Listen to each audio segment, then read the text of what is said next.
Okay, this is my favorite subject ever, get ready.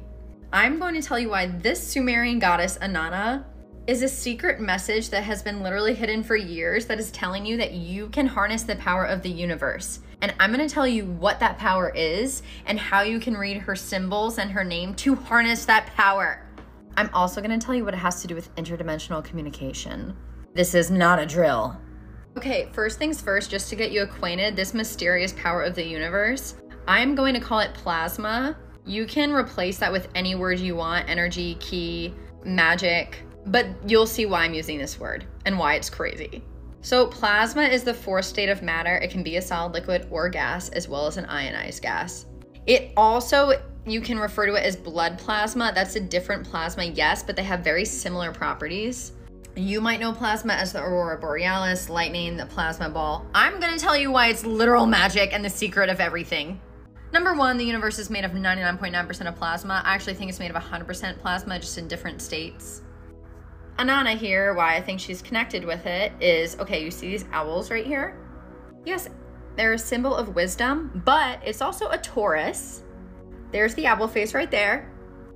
Oh, and here's another one. Oh, and by the way, this is plasma in a lab. She is harnessing this power, you guys. It is hidden in plain sight.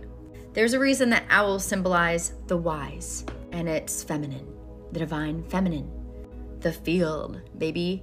Also, not for nothing, but since we're talking about blood plasma very quick, the CIA studied blood plasma. There was even talks of like interdimensional communication and blood plasma. And to make it even more entertaining, Nikola Tesla, who literally worked with plasma, but he called it luminiferous ether or radiant matter, which everyone claimed didn't exist. It does. It literally got turned into the quantum field and they move things around. I promise you that will come out.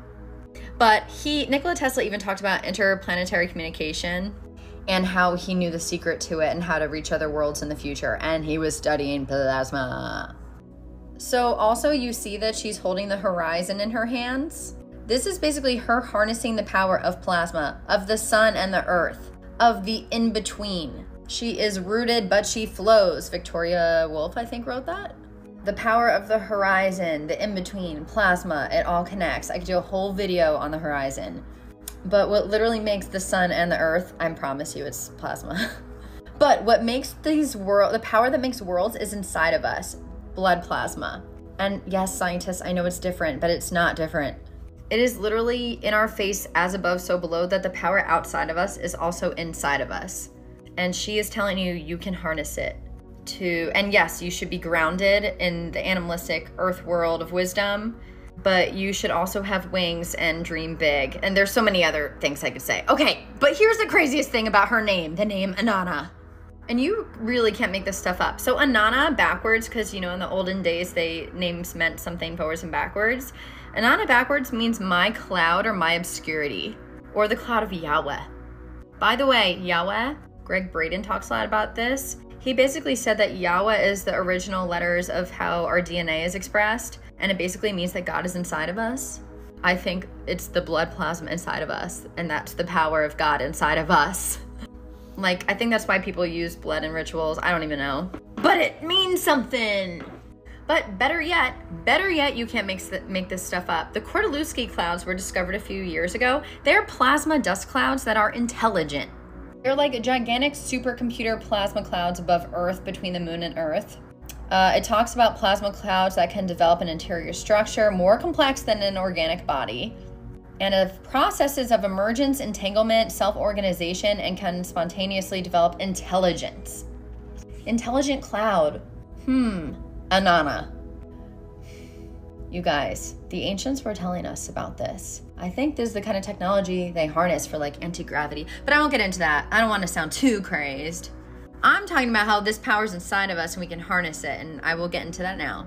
So there's something called the Star of Ishtar, or the Star of Inanna. It's an 8-pointed star.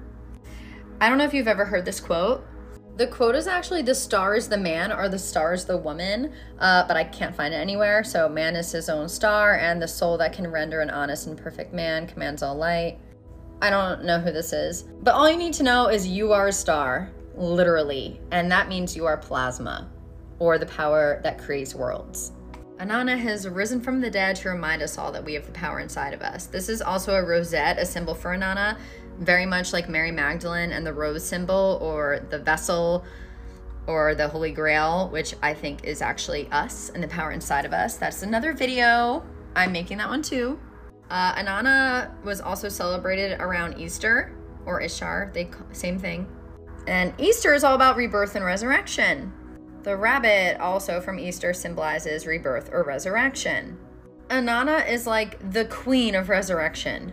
There is this myth called the Descent of Inanna, where she basically descends into this hole, into hell. She removes her 7 garments, which are actually her chakras. And when she gets there, she gets to meet her dark sister, Ereshkigal, which actually symbolizes her shadow self. And while there, her shadow, or Ereshkigal, kills her and hangs her on a meat hook. And for 3 days, she's there. No one rescues her. Her husband is on Earth having a party, cheating on her. And these 2 sexless beings come down and save her. I think these actually symbolize neutrinos, but that's a whole nother subject as well. And basically, she ends up getting rescued, finds her husband. She sends him to hell to replace her for 6 months out of the year, because she does forgive him for cheating, but she doesn't get back with him.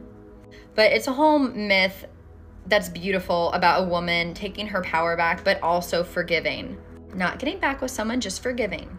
And learning that the star is the man or the woman, the power is within her. So anyway, psychologically, Inanna is all about feminine power and forgiveness. But back to the star of Inanna, it also has to do with the wheel, or the 8-pointed star, which has a lot to do with plasma and the Anunnakis. It basically is the wheel that creates life, or how plasma creates life. Look it up. Plasma can shoot out of black holes and creates this universe, I swear. At least that's what I think. Also, a tesseract, which I think is it's 4th dimensional. It has a lot to do with the shadow realm, which I'm about to tell you about, why this connects to Inanna. A tesseract is also an octocoron, but basically makes the star of Inanna interesting.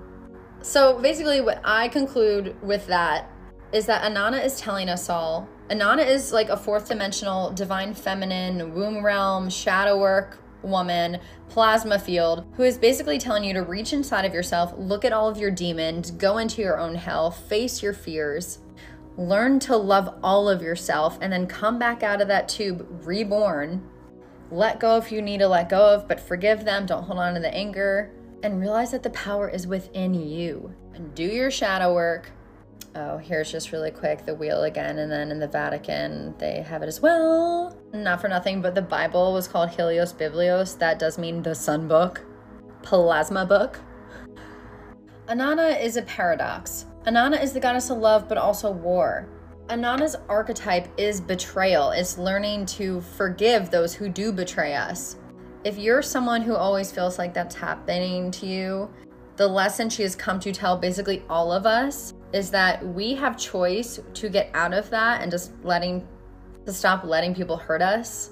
And once we turn that love we give to other people that are not right for us back on ourselves, we will realize the star is the man, the star is the woman, the power is us, the love is us. When you really love yourself, you can harness this power, this plasma, to create a beautiful life for yourself. The more love you have for yourself, the more your life will get better. I can't promise, I guess, but I would love to promise. Here's where it gets interesting and very futuristic. I think this is a literal symbol, though, that we can actually harness plasma to cure cancers, to age backwards, to have interdimensional communication with other dimensions, realities, by somehow harnessing plasma. And I think one way to start doing it is by getting in touch with our plasma or our soul and relearning or remembering who we really are, meditating, visualizing, traveling in places in our head, astral projection.